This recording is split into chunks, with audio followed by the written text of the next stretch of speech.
আসসালামু আলাইকুম রহমতুল্লাহ। আশা করি সবাই ভালো আছেন। আপনারা চাইলে বাড়ির সামনে বা বাড়ির আশেপাশে এভাবে শাকসবজি লাগাই কিন্তু খাইতে পারেন। দেখেন, আমি কিন্তু টমেটো গাছ লাগাইছিলাম মাত্র 2 পিস।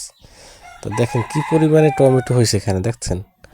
টমেটো টমেটো এখানে পাকা টমেটো কিন্তু অসংখ্য অগণিত আছে এখানে, এবং আমরা খাইছি এখান থেকে। দেখেন এই টমেটো, তো এগুলো আবার পোকায় নষ্ট করছে, অনেক আছে।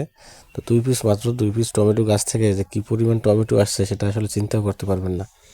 তো দেখেন, আমি একটু আপনাদেরকে দেখাই। দেখেন, এটা কিন্তু পাকা টমেটো। এই যে আমার 2 পিস আছে, 2 পিস কিন্তু নষ্ট করছে এই দূরে। বেশ কিছু টমেটো এখান থেকে নষ্ট হইতেছে। আর এই যে আরও 1 পিস আছে, বেশ কিছু টমেটো এখান থেকে নষ্ট হইতেছে, এবং গাছেও আছে। দেখেন এই যে লাল পাকা টমেটো, সবুজ টমেটো। আমরা কিন্তু আমাদের এলাকায় কাঁচা টমেটোগুলো ভেজে আলু দিয়ে খাইতে পারি। আপনাদের এলাকায় কেমন কী করেন জানি না, বাট এক এক এলাকায় এক এক নিয়ম, এক এক রেসিপি। তো দেখেন অনেকগুলো টমেটো, আপনারা চাইলে আপনাদের বাসা বাড়িতে আশেপাশে বা ছাদে এগুলো লাগাইতে পারেন। সাংসারিক অনেক খরচ বেঁচে যাবে আপনাদের, ইনশাল্লাহ।